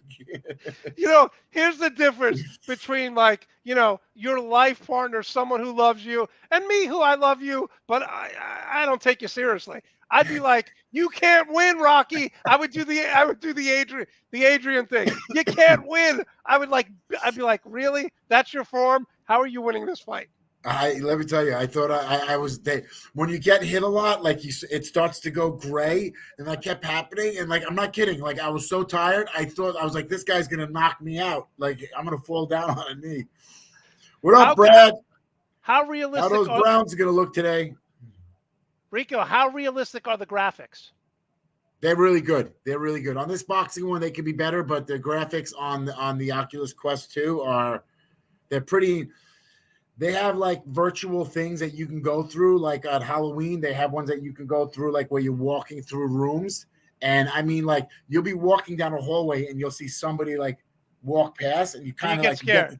You get the chill. Yeah, there's some scary apps on that game. They're pretty cool. This would be me while I'm watching you. Good for you, Rico. It's good. You're working out, getting in better shape. Final question with that whole thing. Okay, so we know that on Sunday you're a degenerate, fantasy football, gambling, you don't watch. How much time now is this going to take away from your family? And you could say, hey, I'm working out, so be happy. Is this going to be the new obsession in your life? Yes. Well, you know what? Here's the funny part is I was really looking. You're right. It's like a time management type of thing. Whatchamacallit? I have to figure it out. But I think Melissa let me go do more. Like, I'll get a family break time to go do it because it is working out. I'm very sore today, and you could tell like I was sweating when I took that thing off. Melissa looked at me and she broke out into a hard laugh, not like a joke laugh, like ha ha ha, like a chuckling, giggling, like, oh my God, you look like you're blue. Like, I was not white, I was blue because I was running out of oxygen. Oh my God. We can talk about this all day. Let's move on. Okay. So I never bought into the Bills. Jekyll and Hyde, they won on Thanksgiving. Rico, this team is not a legitimate contender for the AFC Championship. They are in my 4 teams is Green Bay, Bucks, Bills, KC. I don't see any way around it or any other team. The Bills, everybody, like, Jeff said it best. He's like, every team's a little bipolar. They're having up weeks, down weeks, this, that, the other thing. I think we're starting to get tuned into the season. And I mean, the Bills, they looked at it really good. They looked great at it. Rico, let me just tell you who the Bills have beaten. Okay, just so you know, just so you don't think this like okay. This is who the Bills. By the way, they still have to pay the Patriots, right? This is who the Bills have beaten. They've beaten. Ready? Are you ready? They Yeah, I'm lost ready. to the Steelers. They beat the Dolphins, the Washington football team, the Texans. They beat the Chiefs when the Chiefs were struggling. They lost to the Titans. They beat the Bills. They lost to the Jets. They beat the Jets. They lost to the Colts. They beat the Saints. They have to play the Patriots, the Bucks, and the Patriots. How is this team good? They haven't beaten But anybody. you know what this sounds like? You saying that to me sounds exactly like me when Philadelphia Eagles won the Super Bowl that year. I kept saying that they were playing terrible teams. They were like, I said it through the whole season. They're playing terrible teams. How could you think Philly's a good team? How could you think Philly's a good team? Philly won the Super Bowl that year. So that's what you sound like. When you're rattling off those names, sounded exactly like I did a few years ago. Rico, you got to get Melissa to record you and send it to me while you're doing that. Rico, so you're still believing in the Bills? I'm still all in on the Bills. Okay, I'm all in on the Patriots. I think the Patriots win that division. Am I crazy for saying that? I don't think you're crazy. I think it's going to come down to it, but the Bills still will make the playoffs, and the Bills will still make a run in the playoffs. There is no scenario where I see the Bills losing the first game of the playoffs. Okay, all right, Rico. Before we get into the Cincinnati game, you are now the general manager of the Pittsburgh Steelers. Are you going after Deshaun Watson, Aaron Rodgers? Are you drafting a quarterback, Russell Wilson, because Big Ben is terrible? Well, Pittsburgh, and the news in Pittsburgh is that they want to get a veteran quarterback. You know, they again, if Ben closes out the season playing really well, he still has a year in his contract. You know, I don't see. Wait, time out. What makes you think he's going to close out the season really well? He's horrible. He hasn't thrown an interception in like 3 games. Oh, my God, because he can only throw 5 yards. Well, yes, he did throw. Levi, when he threw that plastic Claypool, Levi, which very rarely I ever hear Levi curse, he's like, that looked like a limp, blah, blah, blah, blah, blah throw. And I was like, wow, that was really bad. That was like, it was a bad throw. You know, it should have been a touchdown right off the bat. But, you know, it's tough to replace him. Of course, they will never go for Deshaun Watson. He's not their guy.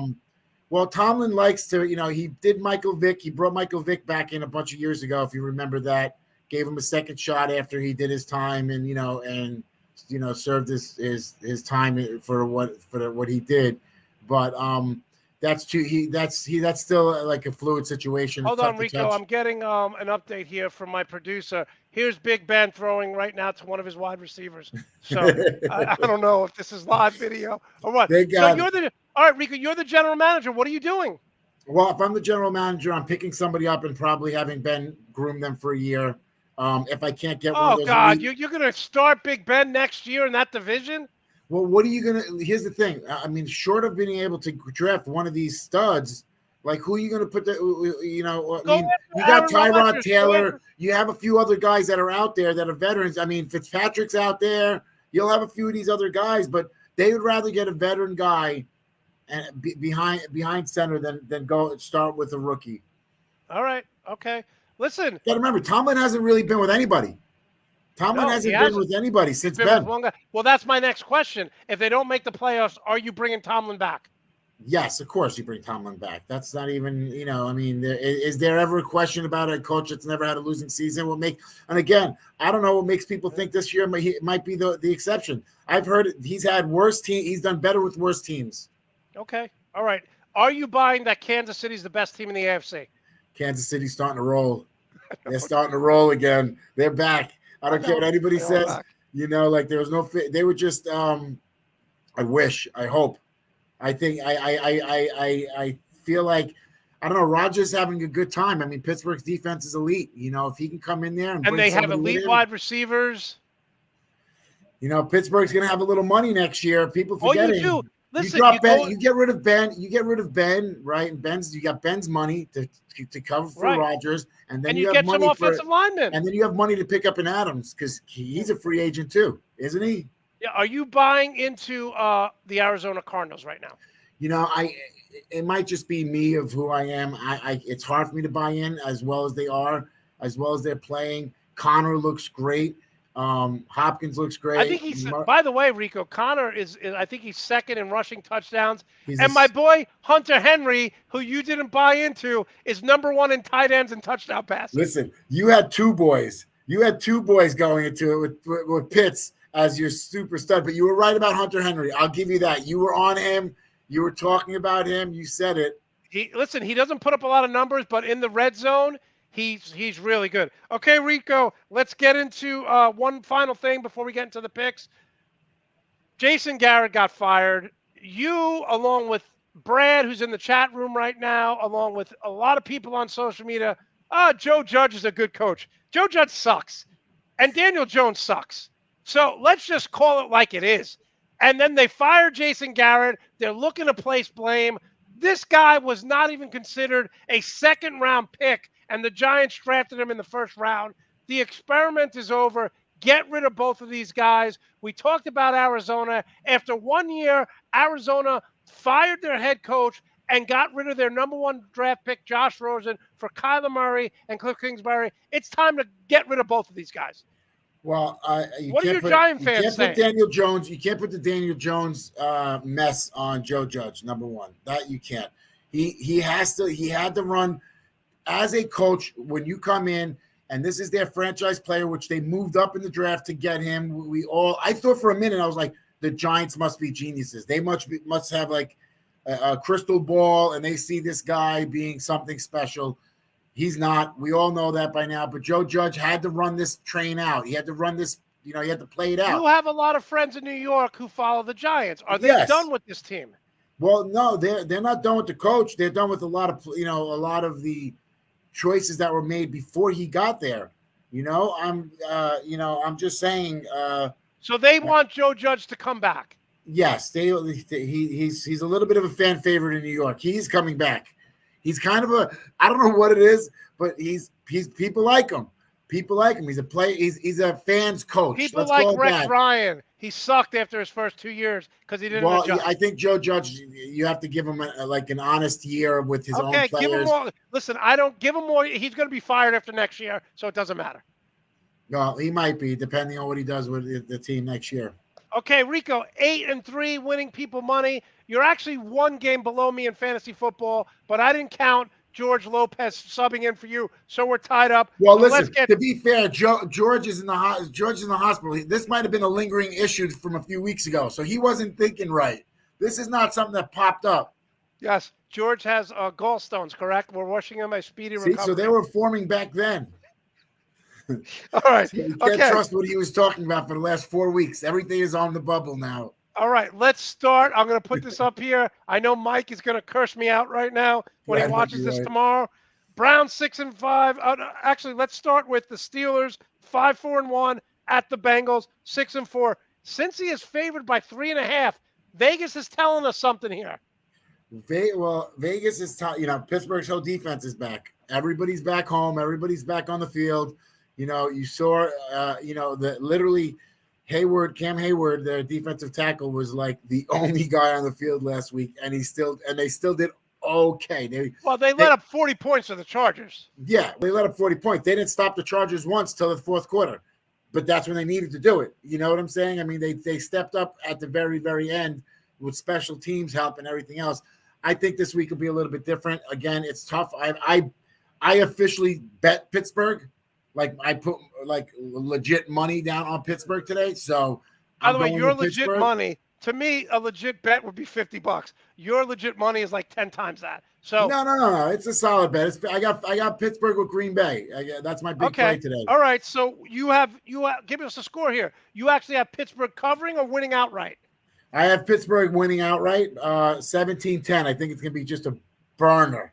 Wow, so you don't think Joe Burrow's going to light it up and it's going to be a shootout? I don't think it's going to be a light-up type of day. I think everybody thinks it's going to be. I think it's going to be a burn, like a slow, like we'll be in the third quarter being like, this is the worst game ever. By the way, I give you credit because you picked the Washington football team over Carolina last week, and I was like, no way is Carolina losing that game. I told you. Washington is pretty stoked. Yeah. Okay. All right. So let's go to the Browns 6-5 at the 7-3 Ravens. I think the Ravens are the best team in the AFC that is not Kansas City. No, I know what you think. I know what you think. What you think is very wrong. I am on. Wow. I didn't bet them, but I am on the Browns today. There's a little part of me, and it's not that I hate the Browns less than I hate the Ravens.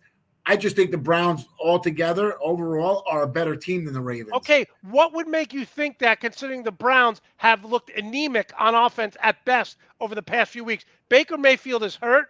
Okay, Kareem Hunt is not there. They have Nick Chubb, but I think the Ravens' defensive front is going to put pressure, and you can't stop Lamar Jackson. You can only hope to contain him. Well, I feel like he's gotten contained a few times this year, and I think that I think Cleveland's defense is going to step up today more than their offense, and that's where I'm going on with this pick. And I just got a feeling. I got a gut feeling about this. There's a part of me that used to like when before the Browns were actually a good team. I used to really root for them, because they were so bad. Now you don't root for them. I used to root for them. What's that? Now you don't.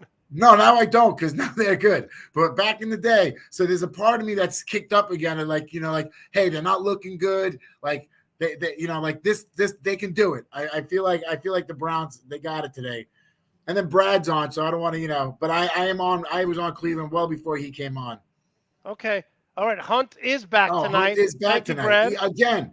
Again, but I'm for some reason I feel like the Browns defense is going to step it up today. I think that there's going to be a big flaw in the running game of the Ravens. It's going to show its head sooner or later, and I feel like tonight's going to be that time. So give us a score. I have that one's going to be 32-27. Oh, so high scoring.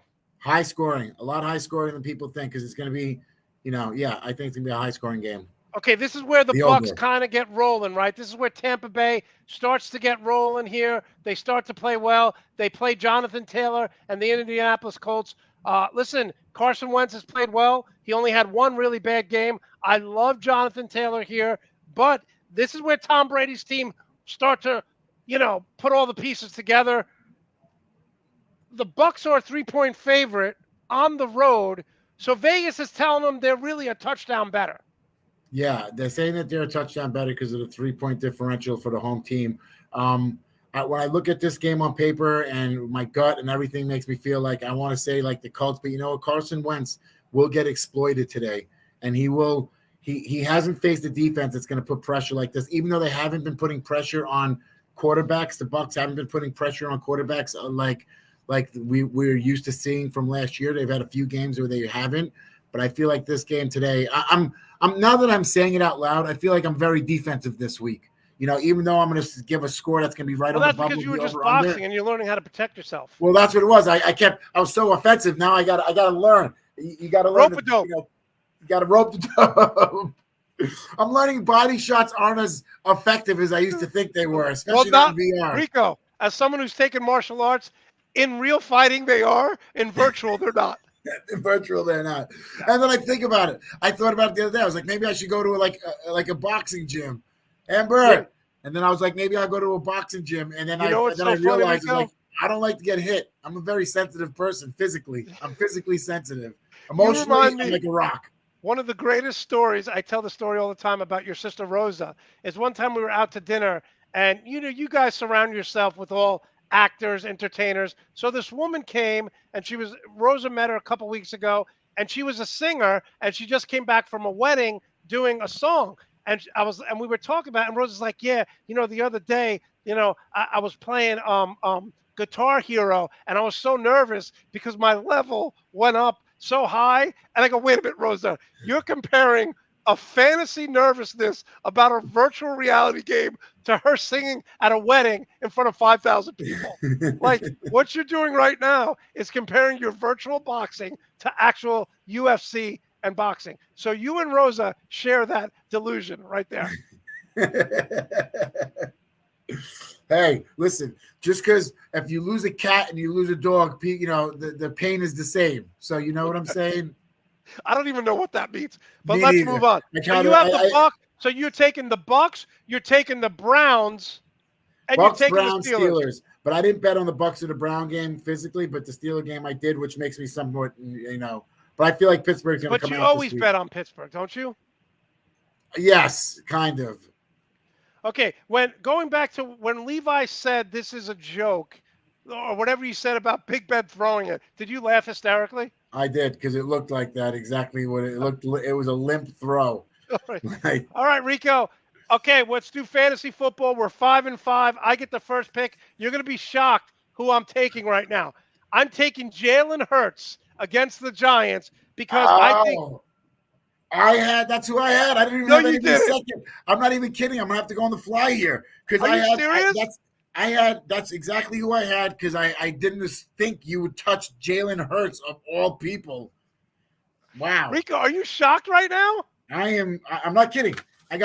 Where is it? I got one person. I got Hurts. I didn't even bother taking somebody else. Wow. Ooh, I'm gonna have to go on the fly here. I guess I guess I'll go with the odds-on favorite for MVP, which is upsetting. But Tom Brady. Okay. All I have right. to go Tom Brady. Wow. I didn't think you. So you had Jalen Hurts. That's amazing.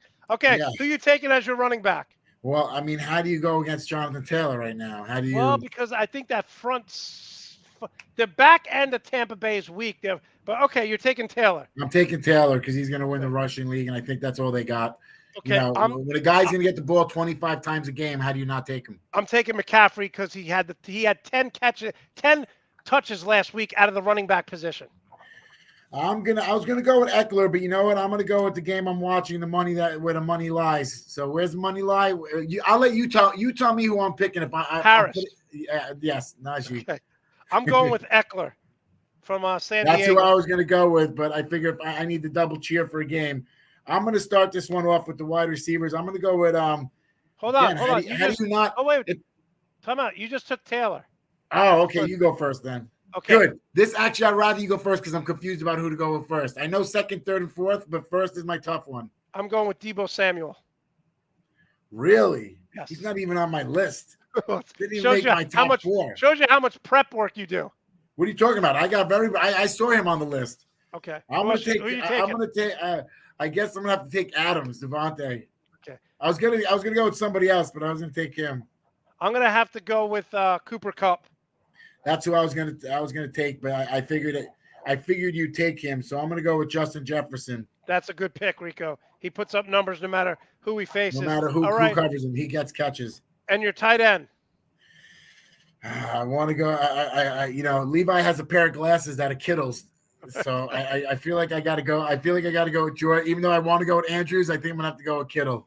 Okay, I'm going to go with Dallas Goedert just because I'm doubling up with Jalen Hurts, and I think he'll put up big numbers against a bad Giant defense. Listen, you can make fun of him all you want. You know, yeah, you know what, Rico? You know what? You just talked me out of it. I'm going with Mark Andrews just to piss you off.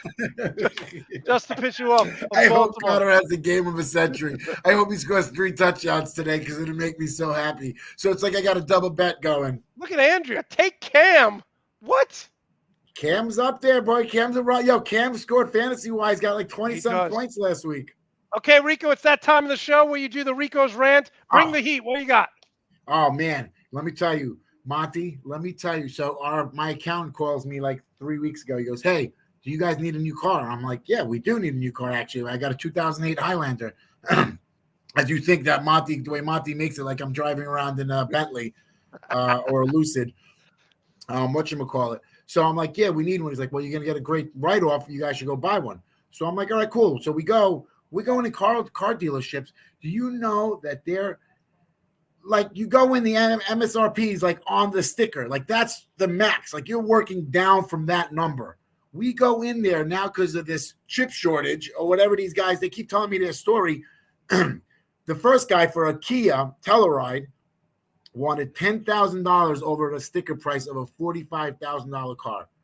$10,000 over the sticker price. We go in for a Highlander. They wanted $7,000 over sticker price. The only company, Ford, they wanted a few thousand over sticker price. Now I'm going in and I'm like, what the hell? Like, don't tell me about your problems. If you're having a supply problem, that's one thing. But don't be putting on your sticker price. Like, it has been so annoying that I have money to spend on a vehicle and I have to fight with these car companies, not even the car companies, the dealerships, because you know what? Chevy is the only company that they're like, no, we don't do that. And I called like 5 Chevy because that's what I'm getting. I'm getting the Traverse. I'm getting a Chevy Traverse, which looks, it's a nice truck and everything else like that. That's what we're getting. And They are across the board. Every dealership, none of them are doing that. But every dealership besides Chevy is, I want to use that word so bad. Rico, And, but I let me mean, answer this question. Like, I've gotten Hondas my whole life. Why? And people say this all the time. Oh, you got to buy American. I'm like, no, not if it's not good enough. Why wouldn't you go for like a Honda or Toyota? well, Toyota, that's the other one. The Toyota, they have a hybrid and they want like 3,000 over sticker price on the hybrid, right? Now this is like one, like we found one in Orange County, and so we're on the bubble about that one. Yeah, exactly. Paying over the sticker price. That should be WFT. So when are you looking to WTF. purchase this new car? We have to purchase it by the end of the year. Actually, the Telluride that we've already put a down payment on has been built. They're like, it's built. We don't have it at the dealership yet, but it's in quality control and it should be out within the next 7 to 10 days. What color? So it's called something red, like maroon red type. It's one of those fancy colors, but it's got like, it almost looks like a wine color, like a reddish wine color. It's really nice. It's a nice color. It's a really nice truck. I mean, even it's a 2022. Like, this is like a solid vehicle. I'm pretty psyched about it. I hope not. I'm holding my breath because they're like, it's built. I'm like, have you seen it? They're like, no. I'm like, have you gotten pictures? They're like, no. I'm like, how do you know this exists? Like, well, Chevy told us it exists and it's going through quality control. I'm like, all right, but they do have a VIN number, so that's big. So what I found out is, like, if a company has a VIN number, technically they own that car. Correct. No matter the car comes out. So how old are you now, Rico? What's that? How old are you now? I'm old. I'm in my 40s. And this is the first time you realize that if it's a VIN number, it's an actual car? Well, I didn't listen. I am buying a VIN number right now. I don't own. I have not. There is no vehicle but a number. You bought sight unseen. Sight unseen, man. If I go in there and it does, like, we got the VIN, but there is no car, that doesn't work for me, because that's pretty much what he's been pushing. But it's a good, solid ride, and I'm pretty psyched about it. But again, going out to spend money, and I'm not talking about, like, I get it. Okay, $500, $1,000. It's a needed thing. But you're talking like $45,000, for a Kia. $45,000 for a Kia to start off with is insane. And then you throw on, George knows. Traverse is a good ride, very smooth. Wait a minute. You just said George doesn't know what he's talking about because he's injured. George knows. No, you said he didn't know what he was talking about because he's injured, and now you're jumping on his he's in the bandwagon. hospital. They probably got him jacked up on painkillers, so I trust I should let him pick my fantasy team. He'll pick Ben Roethlisberger to start. All right, Rico, when are you going to Pittsburgh? So I'm going to Pittsburgh Tuesday, and from what I'm finding out, Monty, they're playing the Ravens at home on the 5th, and Melissa's brother was like, what do you think about going to the game? And I'm kind of thinking of going to the game. I already have tickets for the 19th against the Titans. So you're going to 2 games? I may be going on the 5th. We might have to do a quick live stream from the stadium. Okay. That would be fun, actually. That would be fun. I think and you know we what? have to do that. We'll check in with Gus to see if he's going to the game too, because he'll be on the show next week.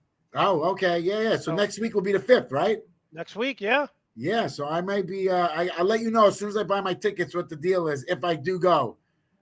Okay. It looks like you're going. Myself. Yeah, she has a truck. She's got a big truck. All right, Rico. That's great. Enjoy the games today. I think Pittsburgh loses, and you're going to be miserable. Are you taking the virtual reality boxing with you to Pittsburgh? I'm really on the bubble about that one. I really am. I don't know if I have space in the suitcase. And how much does that cost? I don't know. How much does that cost? It's like I got it. It's like $200 and something. There's like 2 models. I got the better one. So I'll tell you what. When I beat you in fantasy football, instead of you Venmoing me $200, just send that to me as a birthday Christmas present. You would use it? Of course I would. You would love it. You would love it. You'd be sitting there running in circles doing. You'd be in your office because you could do it sitting down too if you wanted to. My birthday is coming up. Rico, please don't pretend to punch. That is the weakest punch I've ever seen in my life. I may not be a lover, but I'm definitely not a fighter. All right. Rico, we'll see you next week. All right. Love you guys. Man. I'll see you. Bye. All right. That was Rico. Show me the money, Graziano. I want to thank him. I want to thank Jared Milligan. I want to thank Jeff Barnes. I want to thank Bill Coward. Jeff Barnes with a beautiful background. Looked like he was in some sort of fantasy bunker or fantasy vacation spot. So I want to thank all of you. Make sure to give us a thumbs up. Make sure to follow us on social media. And again, in the immortal words of Arnold Schwarzenegger, I'll be back.